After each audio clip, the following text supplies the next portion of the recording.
Okay, we're going to make it about race today. No more PC culture. Let's end that today.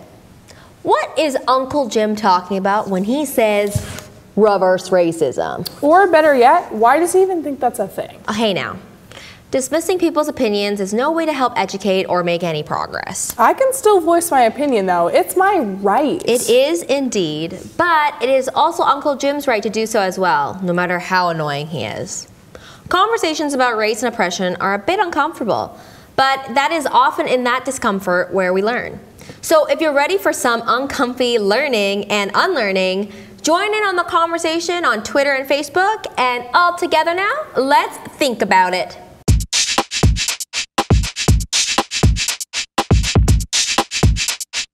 So reverse racism is the idea that white people can experience racism. And the idea is controversial for a number of reasons. Yes, but not because anyone is telling all white people ever that their experiences aren't real. Obviously, everyone lives different things.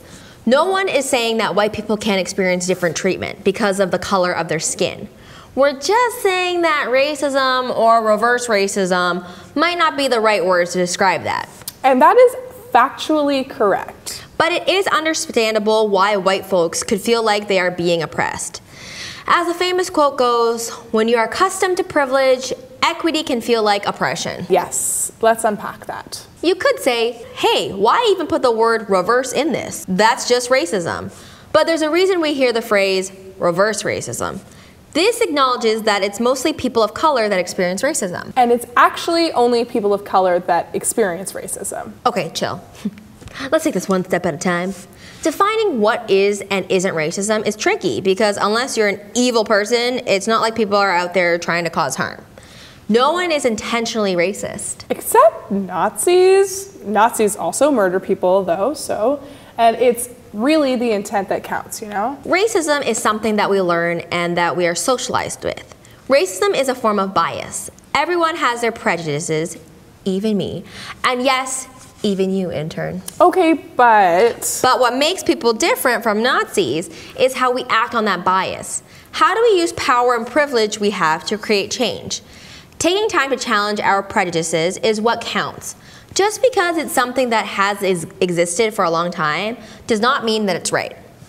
And each and every one of us has the ability to address our own biases. And it sometimes has to make you a little uncomfortable at first. It's also important to remember that the things that can be more complicated than their dictionary definition. Yes, according to dictionary.com, a banana is a tropical plant, certain species of which are cultivated for their nutritious fruit. But bananas also contain a lot of potassium, and they release hormones called ethylene that ripens other fruits. So if you put them beside avocados, your avocados will ripen faster. I love avocados. They're like nature's butter. Okay, but essentially, there's more to bananas than the dictionary definition. Back to racism and Nazis, though. I hate both of those things. Same. No one likes racism. It's dumb. It sucks. And just like the piece of gum under the desk at your middle school, it's been around for a really long time and is really tough to get rid of. That's what makes racism a special evil. It is ingrained in every part of society. Racism is more than just attitudes. It's a system that you can benefit from without doing anything. It's part of schools, hospitals, the justice system, taxes, transportation, urban living, and even the TV show Friends. It's true. Jay-Z said so. Racism is institutionalized, and people of color are forced to navigate those barriers. Get back to the white people. Okay, so white people, or Caucasian individuals who are upset and feel like they are treated differently for being white. You're right. That does happen, but it isn't exactly racism or reverse racism because those small instances don't reflect your positioning. Okay, now even I'm lost. What? Say you made fun of Uncle Jim for not being able to walk, but Uncle Jim can walk perfectly fine. That is different than if you say the same thing to your cousin Sam, who actually can't walk.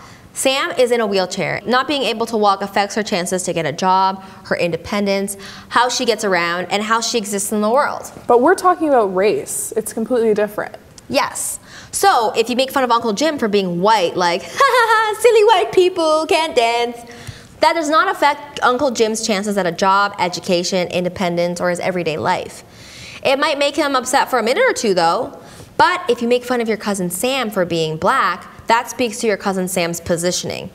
Black people get lower pay for equal work, get higher incarceration rates for lesser crimes, are more likely to be arrested without just reasoning, because slavery in America happened and almost everyone took as a fact that African Americans were not to be treated as people.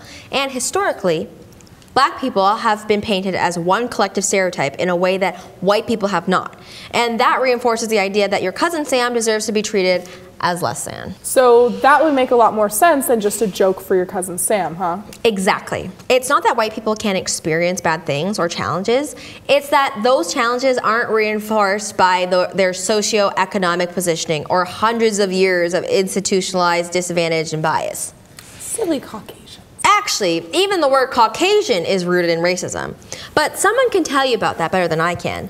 So take it away, Jessika Lee. So why does the word Caucasian persist while other old-timey racial categories like Mongoloid and Negroid have disappeared? Well, there seems to be a few reasons that are a little intertwined. In America, there's a long legal history of the word. The Supreme Court has actually used Caucasian in 64 cases, including one from 1928 that is key. During the 1920s, only free whites, or Caucasians, were allowed to become naturalized citizens. In 1928, Bhagat Singh Thind, an Indian man who fought for the US in World War I, tried to become a US citizen by arguing that many anthropologists defined Indians as Caucasians. After a major legal battle, the Supreme Court decided that Caucasian really only meant white Europeans.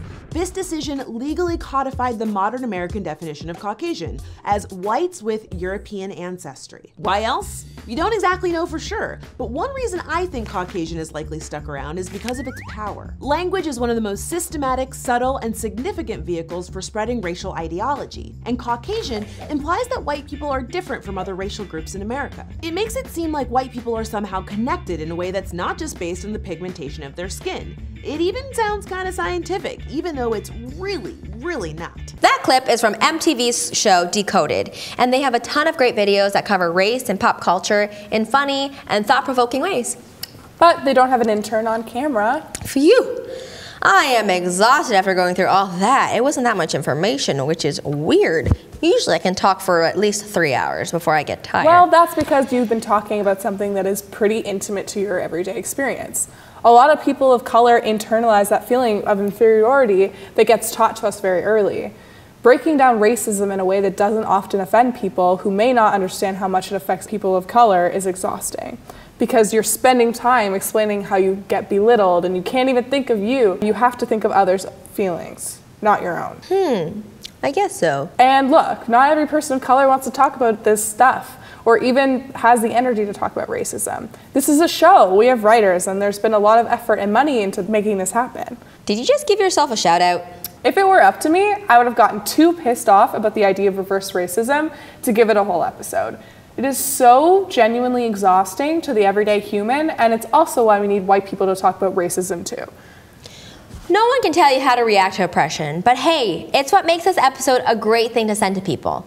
Let us help explain things with you.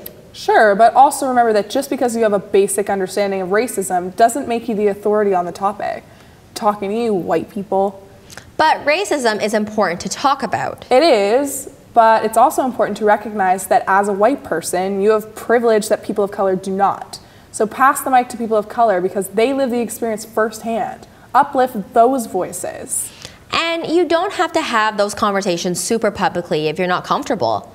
Talking to your family, friends, and coworkers in a casual setting is just as big of a step. There's no absolute right way to talk about this stuff. But there are definitely wrong ways. So I've got some well-researched guidelines. Here are my top 5 ways to avoid getting called a racist dillhole when talking about racism as a white person. Number 1, start with compassion. And if someone is talking, listen. 2, listen and amplify. Don't listen and claim the idea for yourself.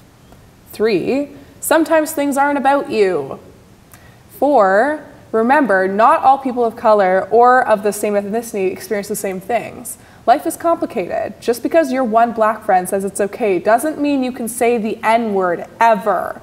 And 5, if you can call people into the conversation instead of calling them out. Y'all, call out culture is wild. Yelling at people for not understanding is sometimes needed and a reaction to oppression.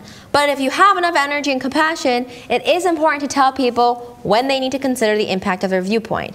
Yes, racism is a system, but attitudes and opinions have helped shape and reinforce that system. It's a tricky line to navigate, and calling people into the conversation does require much more energy and patience and compassion.